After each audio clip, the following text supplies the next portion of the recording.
Les États-Unis et l'Iran sont entrés en guerre. Et moi, la seule chose que je peux vous dire, c'est de bien profiter de ces prix-là. Regardez-les bien. Le gasoil à 1,60 €, c'est bientôt fini. L'Iran, ils viennent de fermer le détroit d'Ormuz. C'est un détroit où passe 20% du pétrole mondial. Ce qui veut donc dire que les prix vont exploser. Alors préparez-vous, parce que cette guerre va nous impacter économiquement, ça c'est sûr. Frères et sœurs panafricaines, l'heure est très grave. L'heure est vraiment très grave. Donald Trump est le pire président de l'histoire et tous ses alliés qui le soutiennent dans ses idéologies de guérilla, les gars, sont des gros lâches et hypocrites. On nous parle de stratégie, on nous parle de la géopolitique, on nous parle d'alliances, de frappes ciblées et de ripostes nécessaires. On nous parle de sécurité nationale. Moi, je vois des peuples entiers qui vivent dans la peur permanente et le monde regarde comme si c'était un film. On débat, on prend parti, on choisit même des camps. Mais les bombes, elles ne choisissent pas. Et à chaque fois, on nous vend la même histoire tout en nous racontant des âneries. Oh, c'est pour la paix, c'est pour la sécurité, c'est pour le peuple. Depuis quand une bombe sauve un peuple?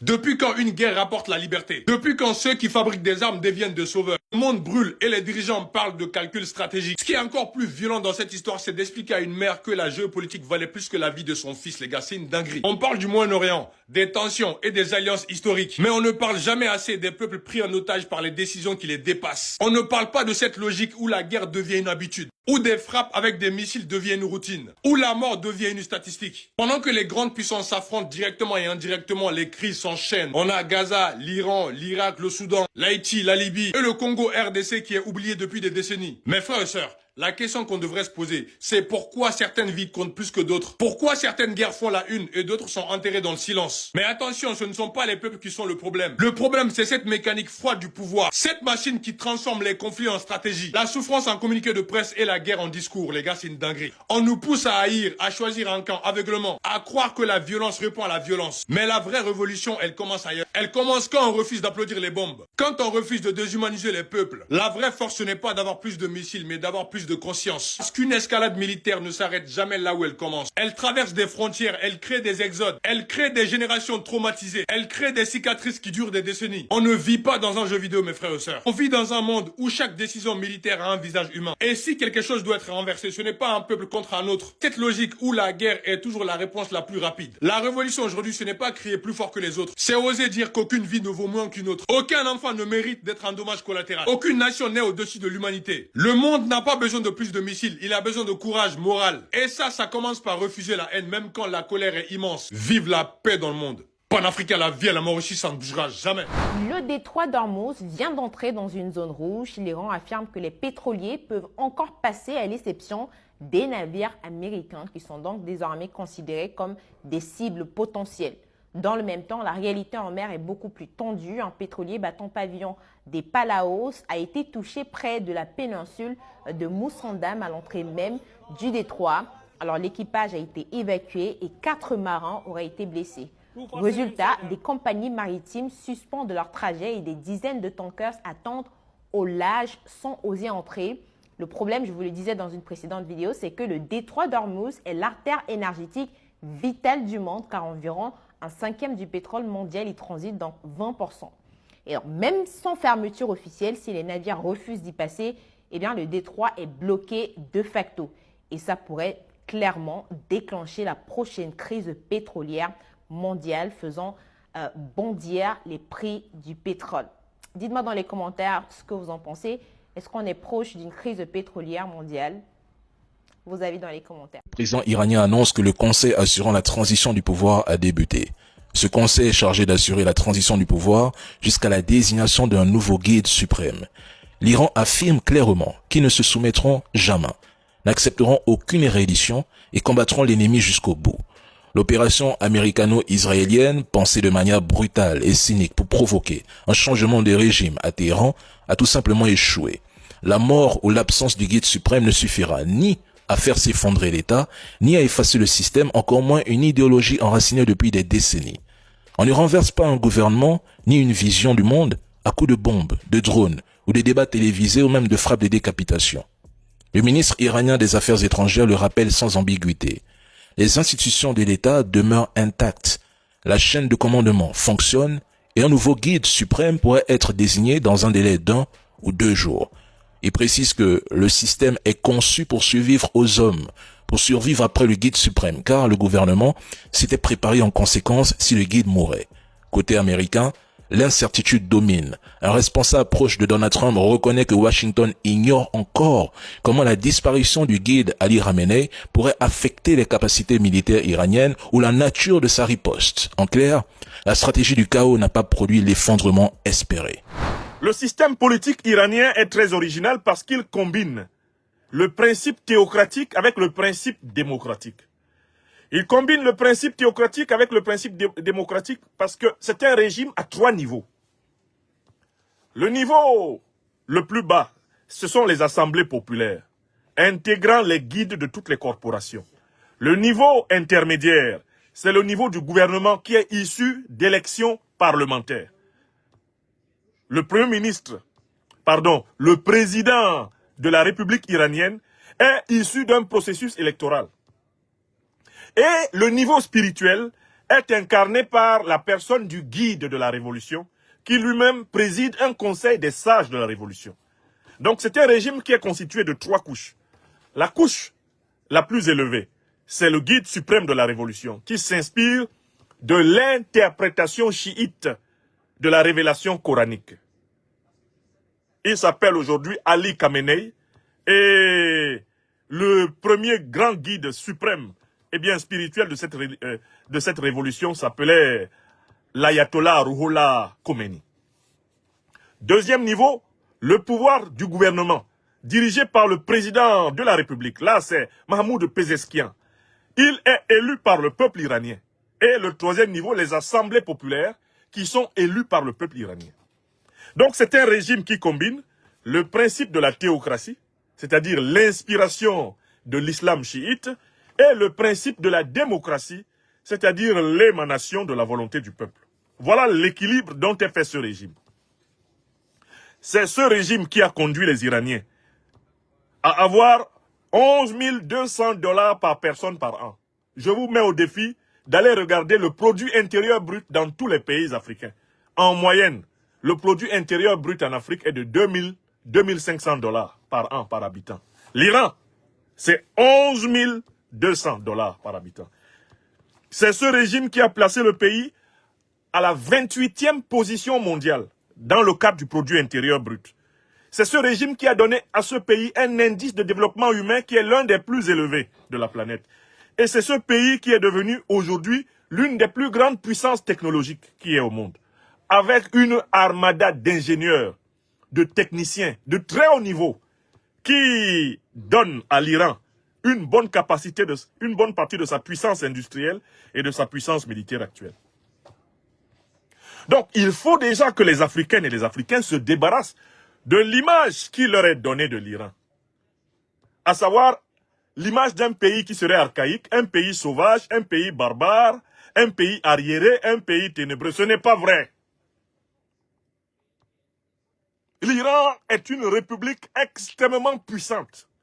C'est une république extrêmement originale, une république extrêmement créatrice, une république innovante, une république de la connaissance, de la sagesse et de la profondeur. Mais comme tout pays, l'Iran a des problèmes.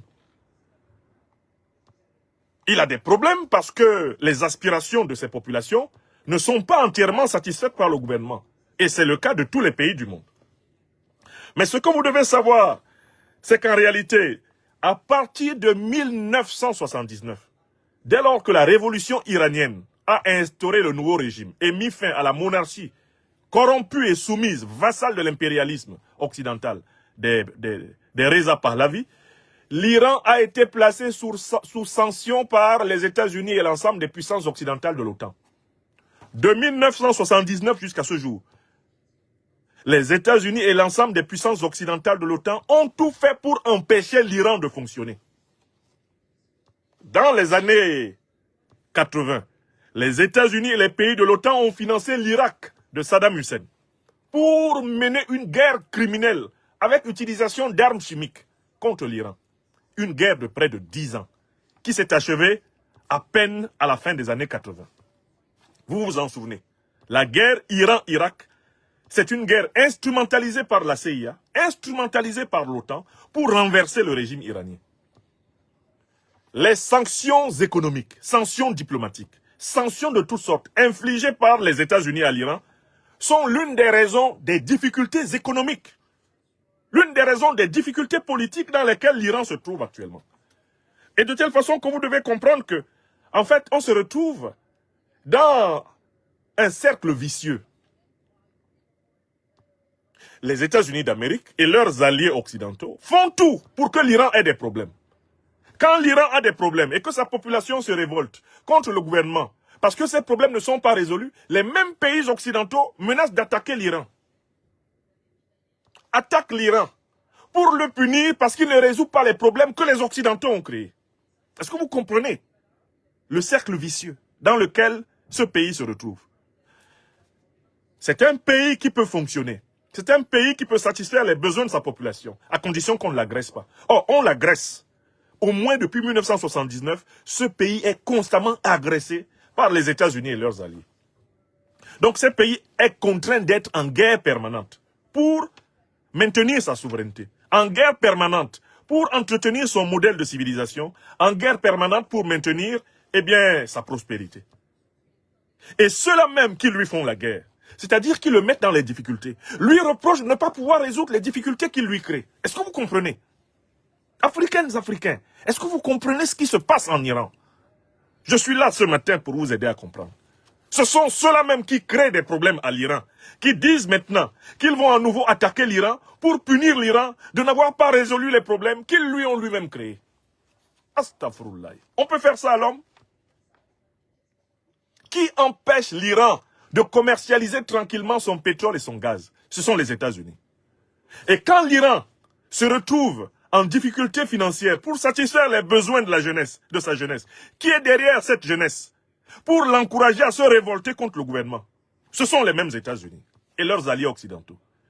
Et quand le gouvernement réagit pour sanctionner les excès des manifestants qui détruisent les bâtiments, détruisent les ponts, détruisent des usines, détruisent des biens qui ont été chèrement acquis par les Iraniens. Quand l'État réagit pour dire « Vous ne pouvez pas détruire cela même que nous avons construit avec notre sueur, notre sang et nos larmes », quels sont ceux qui prétendent maintenant venir défendre les révoltés, les insurgés iraniens contre le gouvernement? Et ce sont les mêmes États-Unis et leurs alliés occidentaux. Donc, dans cette première partie de mon exposé ce matin, je voulais vous faire comprendre que l'Iran est un pays vivant. C'est un pays plus avancé que la plupart des pays africains, sur tous les plans. Sur le plan social, économique, culturel, sur le plan technologique. C'est un pays qui est en avance sur la plupart des pays africains.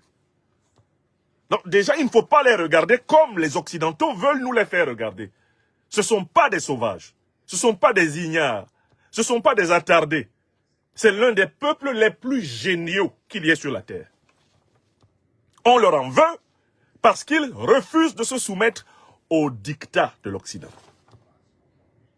Et les problèmes qu'ils ont sont en très grande partie des problèmes qui ont été créés par les sanctions internationales occidentales, qui empêchent le pays de fonctionner optimalement et de redistribuer le fruit de sa richesse à ses membres. Parce que si l'Iran n'était pas contraint de faire la guerre,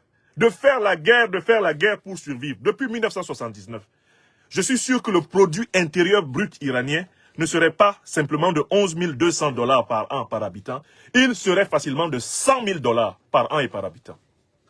Si on avait foutu la paix à l'Iran.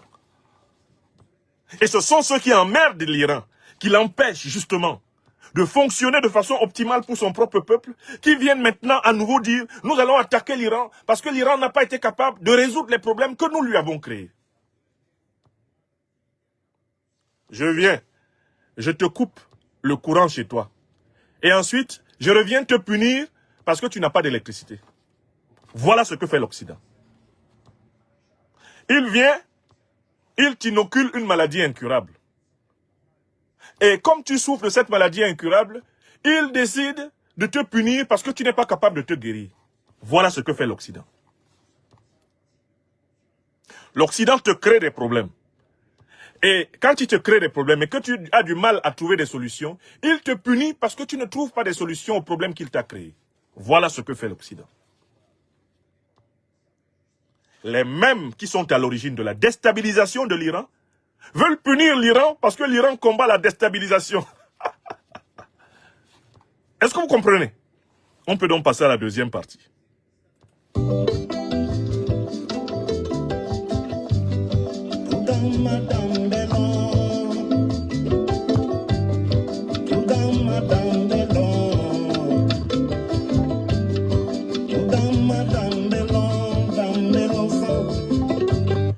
Que reproche l'Occident à l'Iran?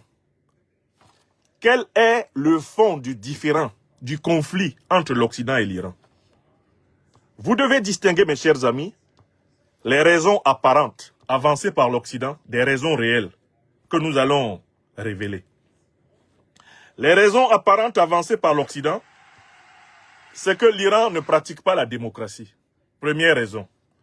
Deuxième raison, reprochée par l'Occident à l'Iran, apparente, c'est que l'Iran ne pratiquerait pas la bonne gouvernance. Troisième raison avancée par l'Occident contre l'Iran, c'est que l'Iran ne respecterait pas les droits de l'homme. On va prendre les trois principales accusations apparentes, les trois principaux alibis, les trois principaux prétextes avancés par l'Occident pour agresser l'Iran. Et on va analyser. Commençons par le premier prétexte, le prétexte démocratique. Est-ce que l'Occident a la responsabilité d'imposer les formes d'organisation politique des autres pays du monde? Est-ce que les Européens et les Américains, là, est-ce que leur fonction sur la Terre, c'est d'imposer à tout le monde de copier leur modèle politique? Non. Deuxièmement, restons toujours sur la question démocratique. Est-ce que l'Occident lui-même est vraiment démocratique?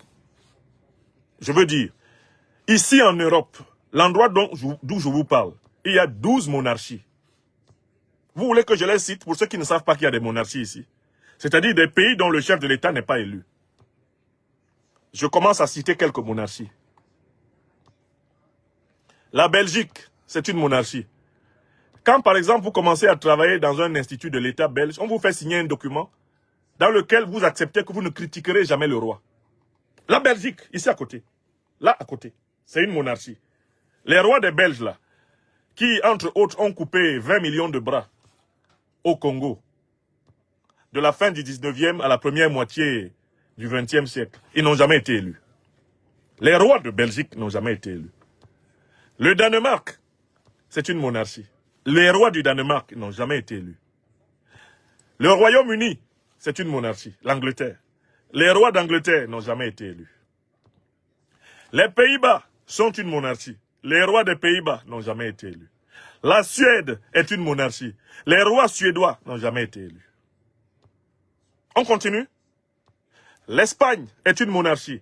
Les rois d'Espagne n'ont jamais été élus. On continue. Monaco est une monarchie, une principauté. Les rois de Monaco, les princes de Monaco n'ont jamais été élus. On continue. Luxembourg. Le Luxembourg, c'est une principauté, c'est un duché. Le duc du Luxembourg n'a jamais été élu.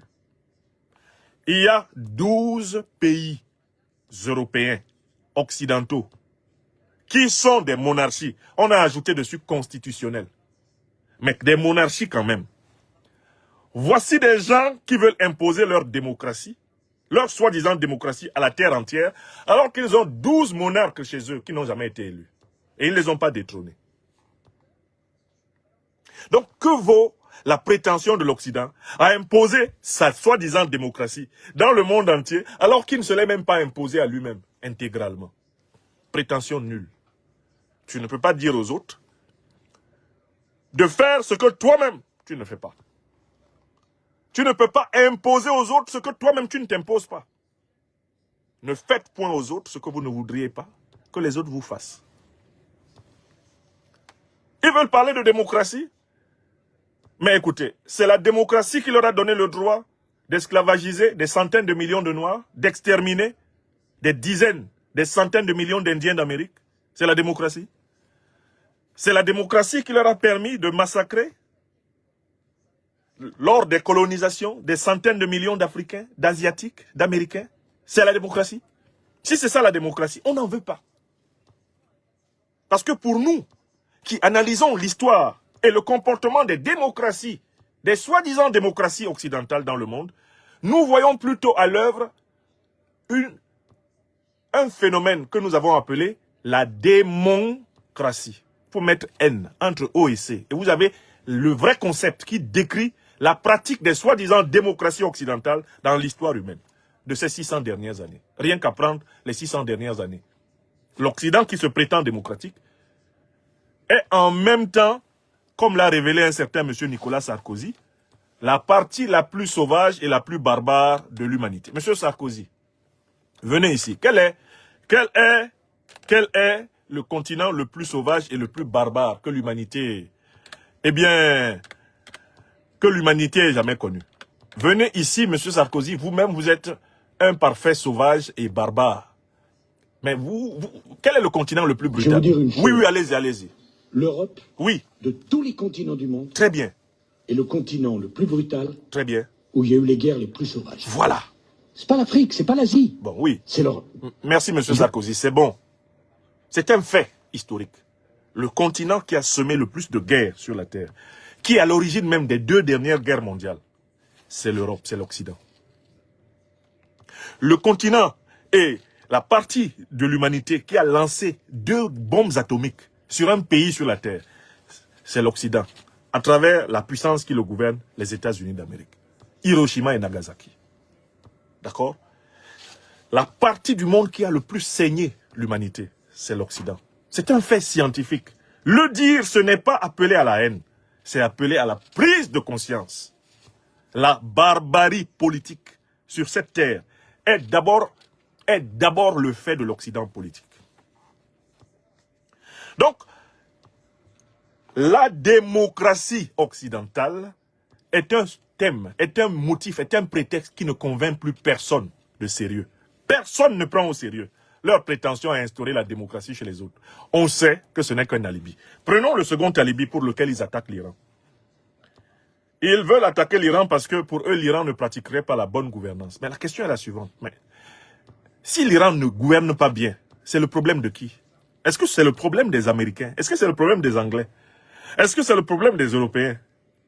Je suis dans mon pays, avec mon peuple, je le gouverne mal. Ton problème dedans, c'est quoi? C'est ton pays? C'est ton territoire? Donald Trump est assis chez lui. Il dit que lui, il a toutes les cartes sur table. Est-ce que l'Iran appartient à Trump? Trump est un descendant d'Allemands. Son grand-père est un Allemand pauvre qui a émigré, eh bien, en Amérique pour se refaire une vie. Et il a refondé sa famille. Bon, monsieur Trump, de quel droit, en tant que président des États-Unis d'Amérique, vous avez quelque chose à dire sur la manière dont l'Iran est gouverné? Vous êtes iranien? Est-ce que vous êtes ressortissant d'Iran? Est-ce que les 1 648 195 km² de l'Iran là appartiennent aux États-Unis d'Amérique? Qu'est-ce que Donald Trump a à foutre dedans? Si Trump prétend qu'il a son mot à dire et qu'il doit trancher sur la bonne gouvernance en Iran, mais il s'ensuit que tout le monde doit trancher sur la bonne gouvernance aux États-Unis. Toutes les autres puissances devraient entrer aux États-Unis pour punir le gouvernement fédéral américain pour les Noirs américains qui sont tués par la police chaque année. On devrait entrer là-bas pour voir comment la fameuse ICE est en train de maltraiter les immigrants latino-américains, africains, etc.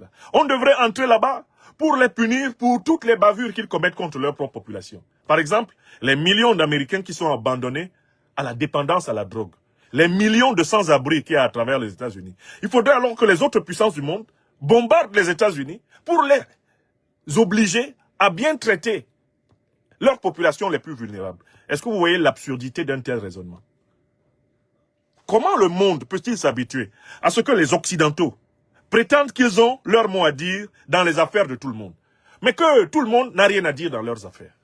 Je recommence. Comment le monde a-t-il pu s'habituer à cette idée que les Occidentaux ont quelque chose à dire dans les affaires, et même à faire dans les affaires de tout le monde, mais que tout le reste du monde n'a rien à faire dans les affaires de l'Occident? Comment a-t-on pu s'habituer avec une telle idée? Moi, je suis incapable de m'habituer avec une telle idée. Moi, je ne peux pas vivre normalement avec une telle idée. Le problème sur la Terre, c'est qu'il y a beaucoup de gens qui trouvent ça normal. Ils ont normalisé l'absence de normalité. Ils ont normalisé l'anormal. Ils ont écarté la norme et ils ont normalisé l'écart, comme le disait le professeur Hubert Monondiana du Cameroun. Ces impérialistes occidentaux ont normalisé l'écart et ont écarté la norme. On ne se mêle pas de vos affaires. Vous choisissez Macron comme vous voulez, Starmer comme vous voulez, Merz comme vous voulez. Les Iraniens ne s'en mêlent pas. Vous choisissez Donald Trump comme vous voulez. Les Iraniens ne s'en mêlent pas. Mais vous voulez vous mêler de la gouvernance de l'Iran. Allez même jusqu'à, comme Macron, dire que tel pays doit être gouverné par tel. Macron s'est levé, il a dit, Miguel Urrutia doit gouverner le Venezuela parce que je trouve qu'il est meilleur. Mais monsieur Macron, est-ce que les Vénézuéliens choisissent le président français? C'est très grave. Donc la bonne gouvernance est une affaire entre les gouvernants et leur peuple. La redevabilité des gouvernants concerne leur peuple. Elle ne concerne pas les puissances étrangères, les nations étrangères. Enfin, ils viennent sur la question des droits humains. Ils disent que la République islamique d'Iran ne respecte pas les droits humains. Ok, d'accord. Je suis prêt à reconnaître que, incontestablement, il y a des violations des droits qui sont proclamés dans la charte de l'ONU. Il y en a. Mais dans quel pays il n'y en a pas de violation des droits humains? Tous les Africains qui ont été massacrés par la France, depuis la période de la traite négrière, jusqu'à ce 21e siècle, il y a eu procès où pour condamner les massacreurs? Ceux qui ont tiré là, en novembre 2004, sur 60 Ivoiriens, devant l'hôtel Ivoire à Abidjan, ils ont été jugés où? C'était pas une violation des droits humains? Les troupes françaises qui ont tiré, par exemple, sur le chemin, quand elles se retiraient de plusieurs pays sahéliens, qui ont tiré sur les foules, est-ce qu'on a jugé ces militaires qui ont tiré sur les foules? Les nombreux massacres américains dans le monde, massacres en Irak, massacres au Vietnam, massacres en Serbie, massacres en Libye, massacres en Somalie, les massacres américains en Amérique latine ont été jugés où? Pour que l'Amérique puisse enseigner les droits de l'homme. Nelson Mandela l'a rappelé un jour, en plein New York, à un journaliste américain qui osait lui faire la morale, en lui disant, est-ce que vous savez que la puissance qui a commis les crimes les plus atroces, les plus innommables, c'est la puissance américaine? Est-ce que vous savez que vous êtes le modèle parfait de l'impunité totale, le modèle parfait de l'ignominie en matière de droits humains? Est-ce que vous savez cela? Vous avez exterminé les Indiens d'Amérique. Vous avez exterminé et esclavagisé des millions, des dizaines de millions de Noirs. Ça ne vous a pas suffi. Vous avez exporté des centaines de guerres à travers le monde, tuant des centaines de millions d'innocents. Cela ne vous suffit pas. Vous voulez quand même encore vous arroger le rôle de professeur en droits humains? S'il y a un continent qui ne peut pas se mêler d'enseigner les droits de l'homme, c'est le continent européen. Car il est l'auteur des violations les plus flagrantes, les plus barbares de ces droits. Qui plus est, quand on regarde l'histoire longue de l'humanité, quelle est la civilisation qui a proclamé les droits humains avant toutes les autres? C'est la civilisation négro-africaine. Allez lire les 42 lois de la Mahat, qui datent de plus de 6000 ans. Allez lire la charte de Kouroukan-Fougan en 1236. Et revenez nous voir avec votre déclaration des droits de l'homme français, pas de la femme d'ailleurs, et du citoyen qui date de 1789, ou la déclaration universelle des droits de l'homme qui date de 1948. Arrêtez de vous foutre du monde. La thématique des droits humains, s'il y a un continent qui a anticipé sur tous les autres pour les affirmer, c'est le continent africain. Vous n'avez rien à nous apprendre en matière de droits humains. Nous étions hommes avant vous. Avant que vous ne fûtes, oh, occidentaux, nous étions. Nous sommes vos ancêtres. Nous sommes vos aînés. L'Afrique a un droit d'aînés sur tous les peuples de la terre. Première civilisation. Berceau de l'humanité. Vous ne pouvez pas venir nous apprendre ce que c'est qu'être humain, alors même que l'humanité vous a été transmise par nous. Oui. Les Africains sont les aborigènes de la terre. Le mot aborigène vient du latin ab originis, c'est-à-dire les premiers habitants. J'espère que vous savez que les Africains noirs sont les premières populations de tous les continents. Et que vous-même, avec la couleur de peau blanche que vous avez, vous êtes des descendants d'anciens nègres qui ont connu la mutation de la perte de la mélanine dans des conditions climatiques de non-exposition permanente au soleil. Vous devriez tous vous tourner partout dans le monde vers l'Afrique en signe d'adoration, de vénération et de reconnaissance. Car c'est l'Afrique qui a été le lieu où l'humain a été créé par Dieu. Le jardin d'Éden, c'est chez nous, en Afrique. C'est pas un hasard si le continent qui a la plus grande concentration de ressources naturelles, faramineuses et extraordinaires, c'est l'Afrique. Elle a été pensée ainsi par le génie absolu, le génie cosmique, le Tout-Puissant. Et vous osez nous apprendre les droits humains? C'est-à-dire que c'est un peu comme si celui qui doit t'enseigner les droits humains devient ton élève. Aujourd'hui même encore, quelle est la civilisation la plus hospitalière? Quelle est la civilisation la plus généreuse? Quelle est la civilisation la plus solidaire connue sur la terre? Si ce n'est pas la civilisation négro-africaine. Quels sont ceux qui, avec presque rien du tout, sont capables de survivre parce qu'ils se soutiennent? Sur quel continent la solidarité a été, pendant très longtemps, la seule sécurité sociale pour des millions, des centaines de millions, voire des milliards d'individus? L'Afrique. L'Afrique. Beaucoup d'entre nous ne seraient pas vivants s'ils n'étaient pas africains. Si nous étions nés dans d'autres continents, par exemple le continent européen, la plupart d'entre nous ne serions pas vivants. Parce que nous serions nés dans un continent où les liens sociaux sont tellement distordus que nous aurions été abandonnés très tôt à la malmort, comme on les voit. Les gens que vous voyez à Paris, là, couchés sous les ponts, vous pensez qu'ils n'ont pas de famille? On voit des Occidentaux abandonnés aux États-Unis, alors qu'ils ont des frères et des sœurs. Et eux, ils couchent dans la rue, ils dorment dans leur voiture, ils dorment sous les ponts. Pourquoi? Parce que la civilisation occidentale a rapidement perdu des valeurs d'humanité fondamentales qui résistent en Afrique. Oui! Donc, le troisième motif qui est avancé contre l'Iran est un motif faux.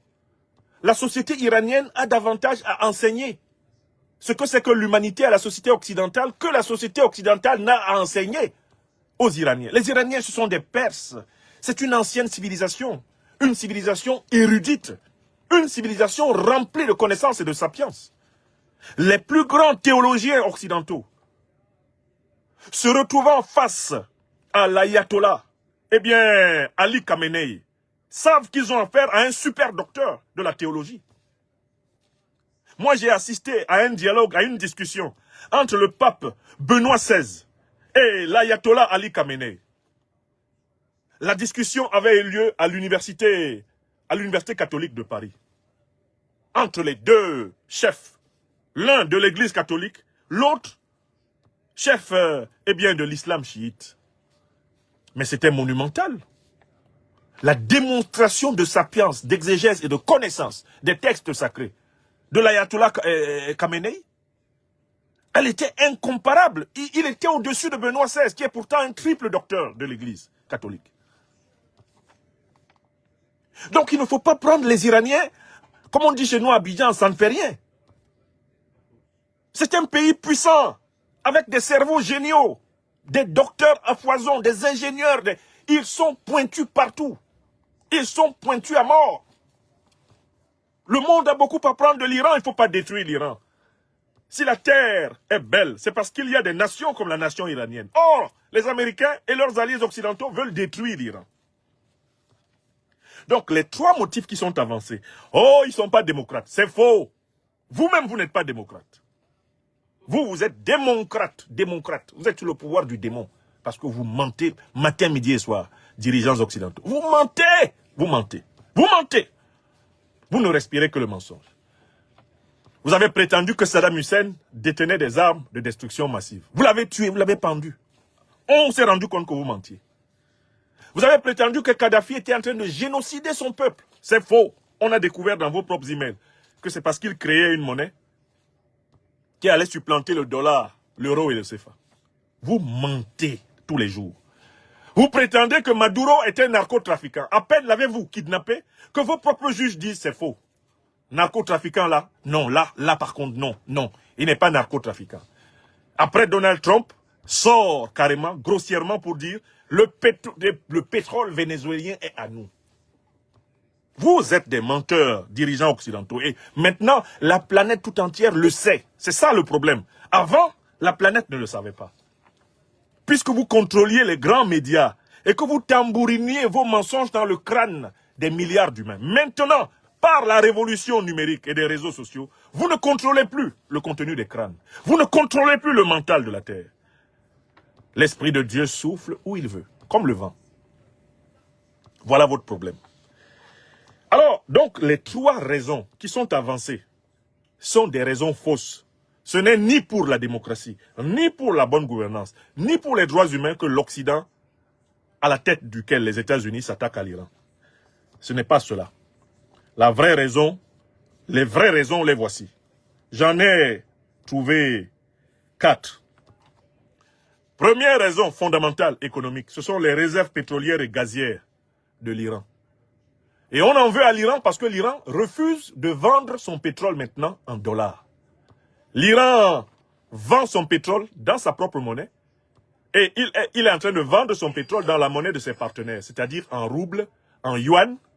Il vend son pétrole, il accepte la monnaie indienne, il accepte la monnaie nationale de chacun des pays qui vient vers lui.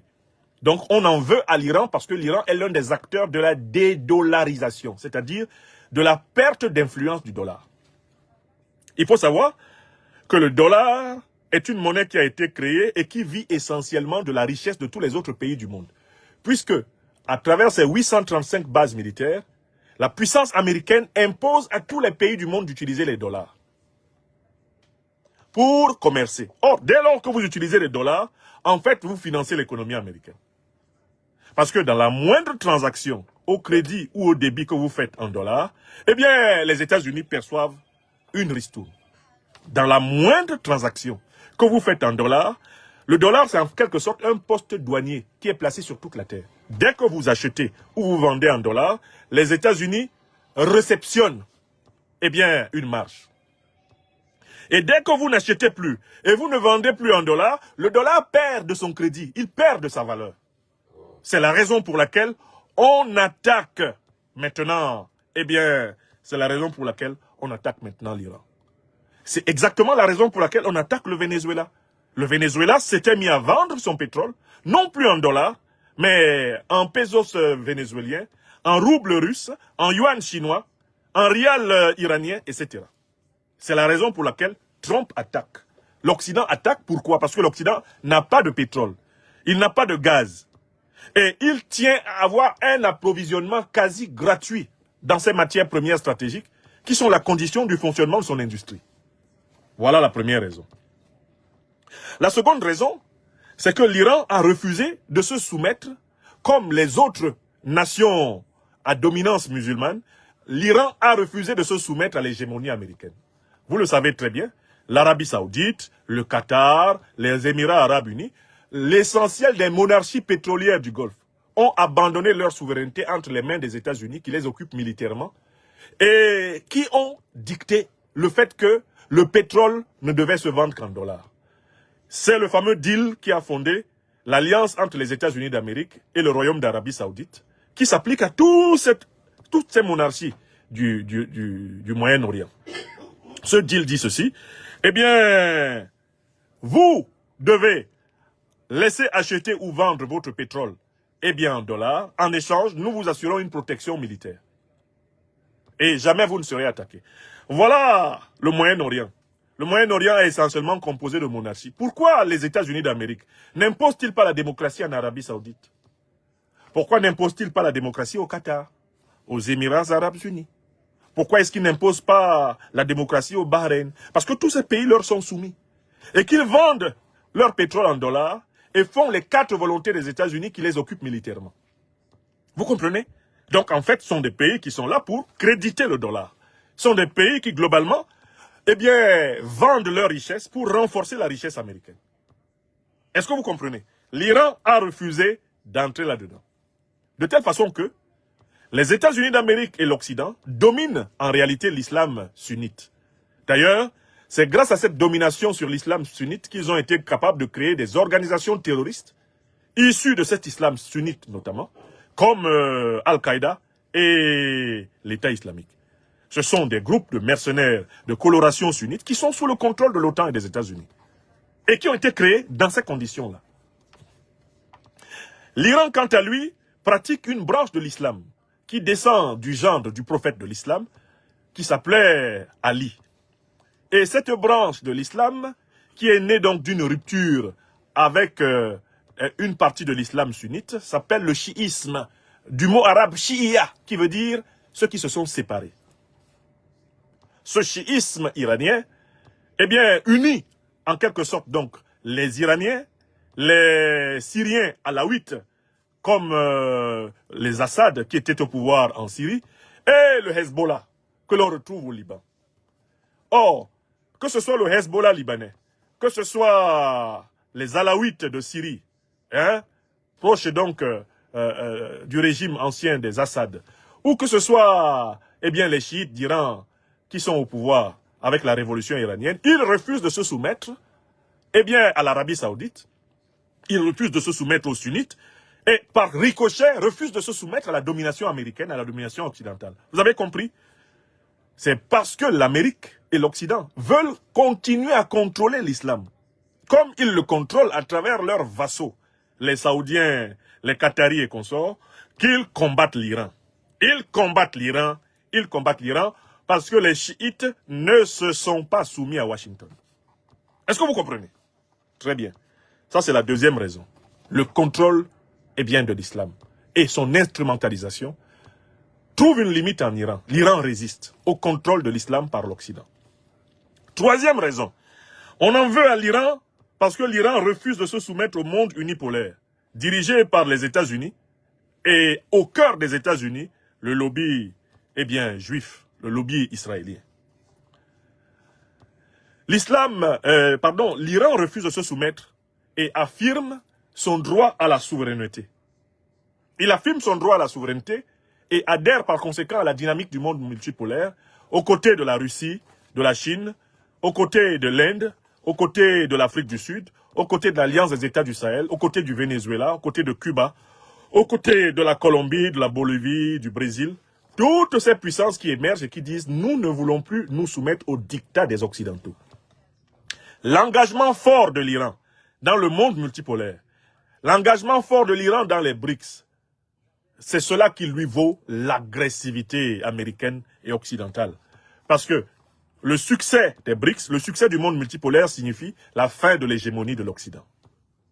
Sur le terrain économique comme sur le terrain politique.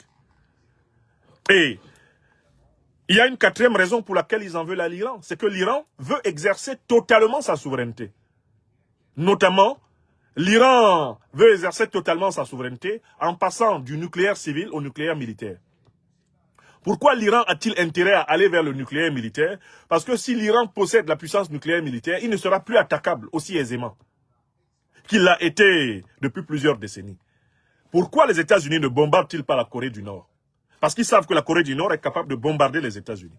Et qu'elle possède des ogives nucléaires qu'elle peut balancer sur les États-Unis. C'est pour ça que les Américains n'attaquent pas la Corée du Nord frontalement. Ils n'attaquent pas la Russie frontalement pour les mêmes raisons. Ils n'attaquent pas la Chine frontalement pour les mêmes raisons. Et l'Iran l'a compris. L'Iran s'est mis à développer son nucléaire civil. Et l'Iran, actuellement, commence à affirmer qu'il possède désormais le nucléaire militaire. Or, l'un des enjeux de la domination occidentale du monde, c'est d'imposer la non-prolifération nucléaire aux pays non occidentaux. C'est-à-dire de garder la puissance nucléaire militaire essentiellement pour lui, l'Occident.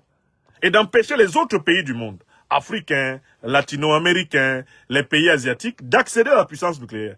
L'une des conditions de la domination du dollar, c'est de ne pas permettre à des puissances du Sud global d'avoir le feu nucléaire. Or, l'Iran possède le feu nucléaire. Et l'épisode de la guerre de 12 jours entre l'Iran et Israël a été l'occasion de voir que l'Iran était capable, militairement, d'écraser Israël. Sans l'assistance des États-Unis d'Amérique, l'Iran aurait complètement défait militairement Israël lors de la guerre qui les a opposés il y a quelques mois. L'un des enjeux et l'une des raisons pour lesquelles Trump hésite à attaquer frontalement l'Iran, c'est qu'il sait que des effets collatéraux sur son allié israélien ne manqueraient pas d'avoir lieu. Et Donald Trump risque par là d'ouvrir la boîte de Pandore, c'est-à-dire de faire s'effondrer le principal pion de l'Occident au Moyen-Orient, à savoir Israël. Vous comprenez?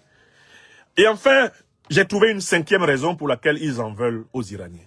Les Iraniens sont une société traditionnelle enracinée, alors que l'Occident politique est composé de sociétés déracinées, qui sont entrées dans un globalisme transhumaniste et pervers. Les sociétés occidentales ont perdu leurs racines. Ce sont des sociétés où on ne connaît plus la différence entre l'homme et la femme. Ce sont des sociétés où on ne sait même plus ce que c'est qu'une famille. Ce sont des sociétés où les individus n'ont même plus d'identité sexuelle, ils n'ont même plus d'identité de genre. Ce sont des sociétés dépersonnalisées. Ce sont des sociétés qui ont chaviré. Sociétés sans repère. Des sociétés perdues.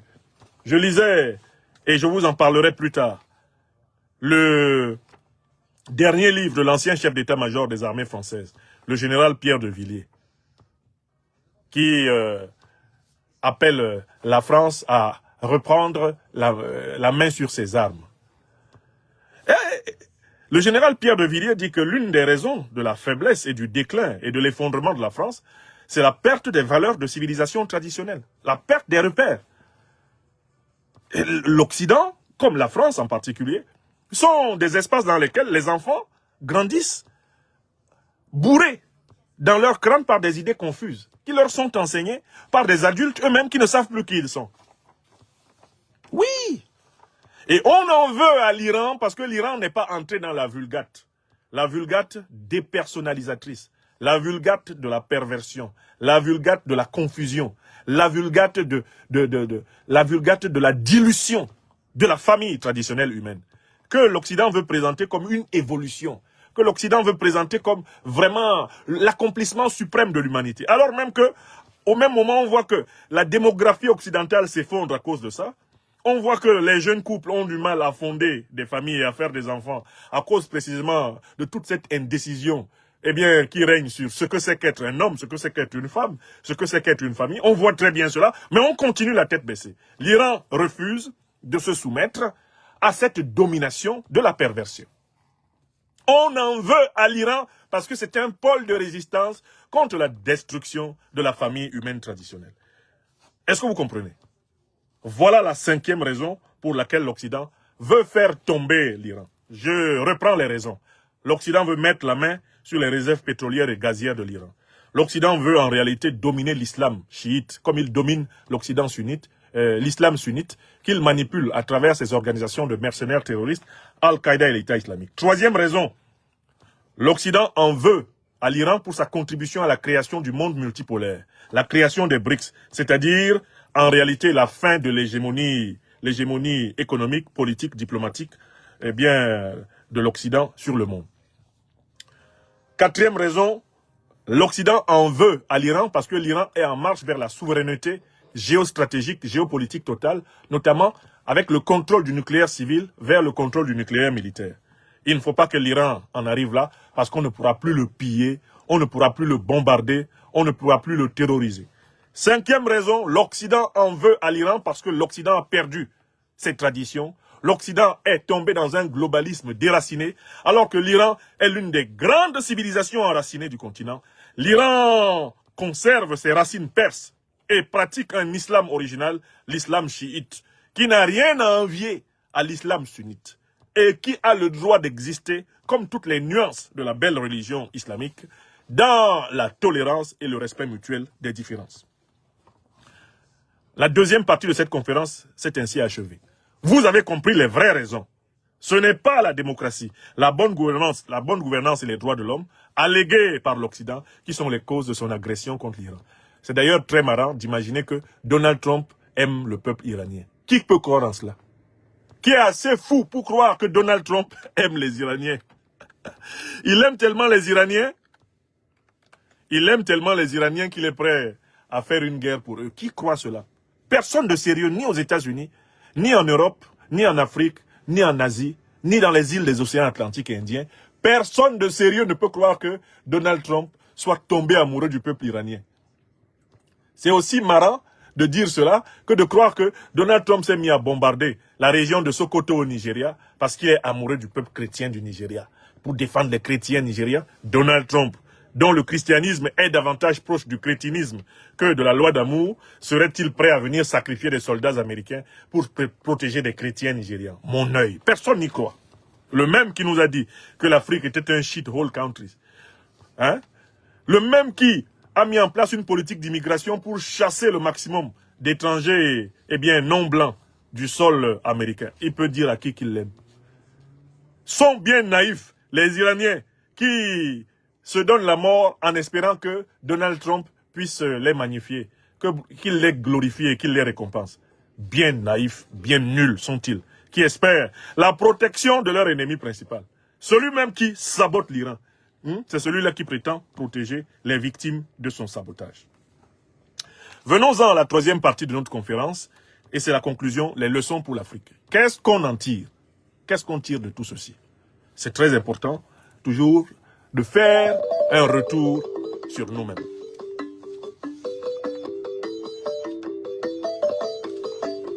Face au oui, face au jeunesse consciente. Face au oui, face au yeah. Jeunesse consciente. Face au oui, face au. Troisième et dernière partie de cette conférence du 13 janvier 2026. Quelles sont les leçons que nous, Africains, devons tirer de ce que nous savons, de ce qui se passe réellement en Iran? Quelles sont les leçons que nous devons en tirer? Premièrement, moi j'ai dégagé 4 leçons qu'on peut en tirer. Peut-être que vous en trouverez d'autres, mais pour moi il y a 4 leçons essentielles de ce qui se passe entre l'Occident politique et l'Iran. Première leçon, nous Africains ne devons plus jamais tomber sous le charme de la diabolisation occidentale de qui que ce soit sur la terre. C'est ce que je peux appeler une leçon médiatico-psychologique.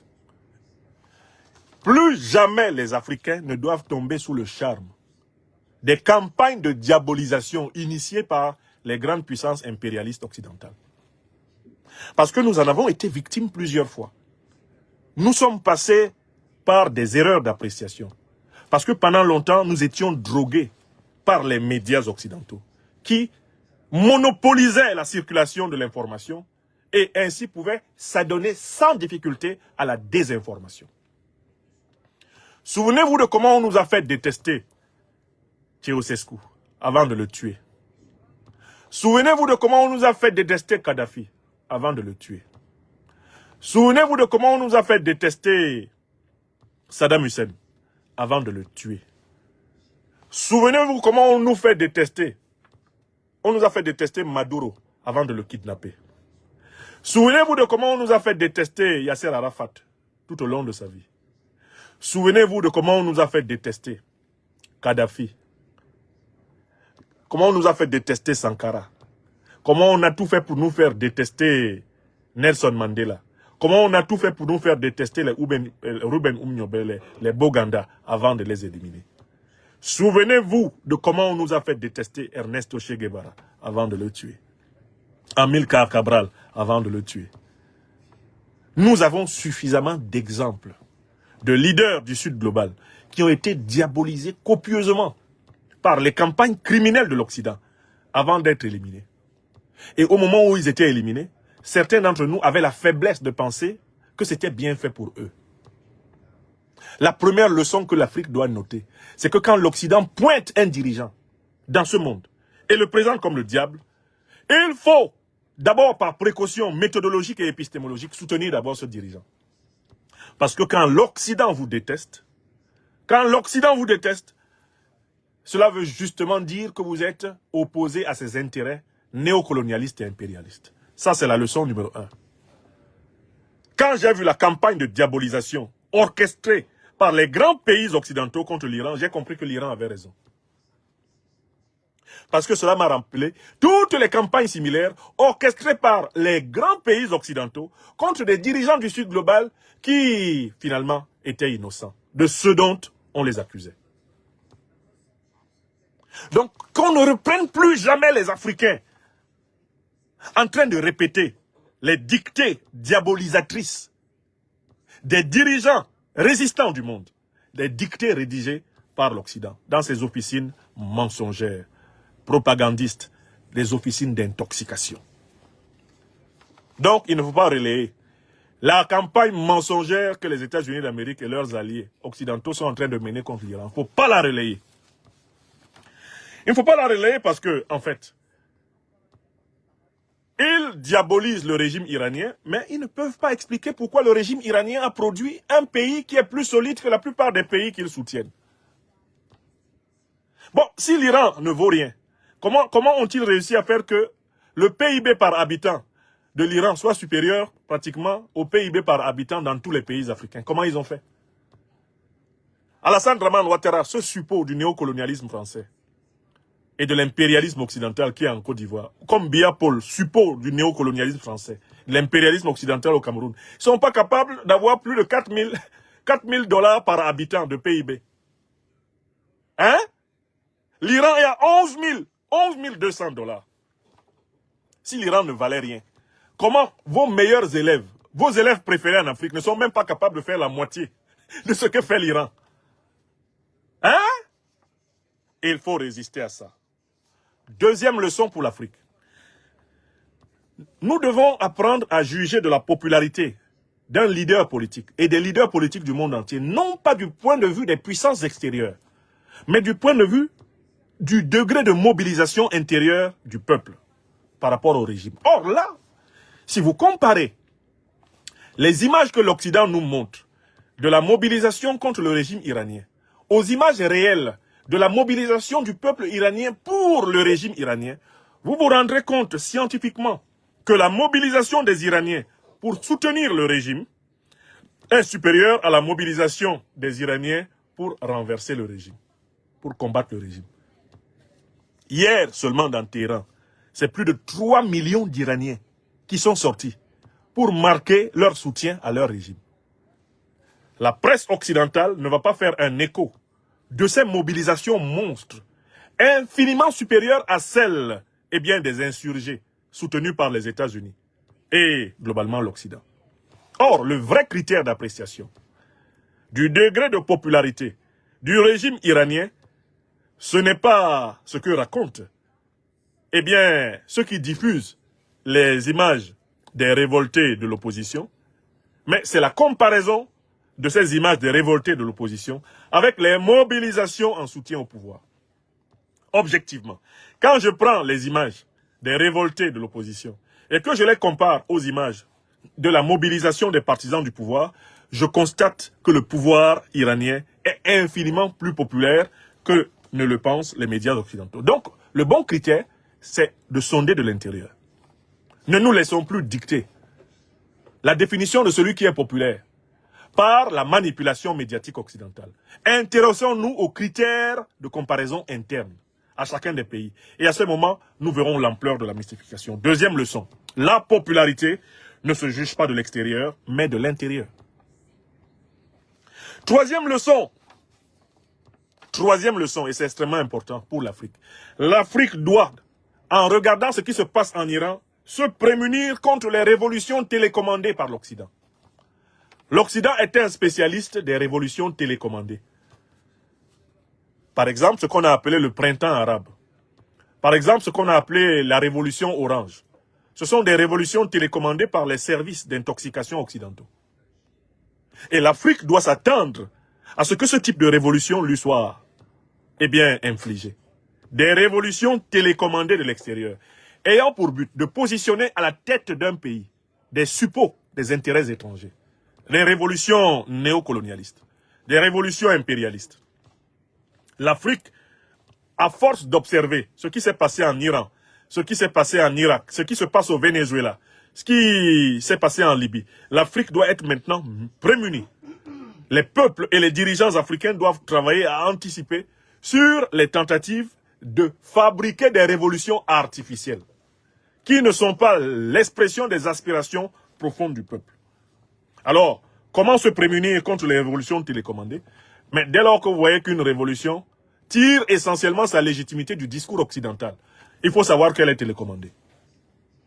Dès lors que vous voyez apparaître des mots d'ordre qui sont dictés par les dirigeants occidentaux dans une révolution en Afrique, vous savez qu'elle est télécommandée de l'Occident. Dès lors que vous vous rendez compte que des révolutionnaires détiennent des moyens de propagande, des moyens d'action qui sont exceptionnels et qui proviennent très clairement en droite ligne des ONG occidentales, vous savez que c'est une révolution télécommandée. Dès lors que vous voyez les symboles des révolutions occidentales être privilégiés par des révolutionnaires apparents en Afrique, vous savez que ce sont des révolutions occidentales. Étudiez par exemple l'influence de la fondation Soros dans les soi-disant révolutions, entre guillemets, démocratiques qui ont eu lieu dans le monde ces 20 dernières années. Vous vous rendrez compte que l'essentiel de ces révolutions a été conçu à New York. Ont été conçues à Washington, au siège de la fondation Soros. Et elles ont été exportées. Elles ont été littéralement livrées, clé en main, à des groupuscules qui ont été financés afin de provoquer des changements de régime en faveur des intérêts capitalistes, ultra-capitalistes, ultra-libéraux occidentaux. Ça, c'est la troisième leçon. Ce qui se passe en Iran nous indique ce qu'ils veulent faire au Sahel, ce qu'ils veulent faire en Afrique du Sud. Nous savons comment ils font. Donc nous devons modéliser leur stratégie et modéliser une contre-stratégie, sans plus attendre. Nous devons être prêts en Afrique. Les véritables révolutions africaines doivent émaner des entrailles du peuple africain et épouser le fond profond de l'imagination, de la tradition, de la pensée africaine. Enfin, il y a une quatrième leçon qu'il faut tirer de tout ceci. C'est que l'Afrique doit hâter sa marche vers la souveraineté nucléaire civile et la souveraineté nucléaire militaire. Je l'ai déjà dit dans ma conférence d'hier. Ce n'est pas un point négociable pour l'Afrique. Les grandes puissances africaines, que sont l'Afrique du Sud, que sont l'Alliance des États du Sahel, ont le droit d'aller de toute urgence vers cette souveraineté. Tout pays africain qui en a la capacité doit marcher vers cette souveraineté afin de blinder le continent contre les agressions sauvages et barbares des impérialistes occidentaux, des néocolonialistes français et de toutes sortes d'individus qui viennent de pays qui sont naturellement pauvres et qui veulent demeurer artificiellement riches grâce au pillage continu du Sud global. Donc, quatrième et dernière leçon, disais-je, il faut résolument renforcer l'appareil sécuritaire des puissances africaines. Et il faut crânement aller vers la maîtrise du nucléaire civil et vers celle du nucléaire militaire.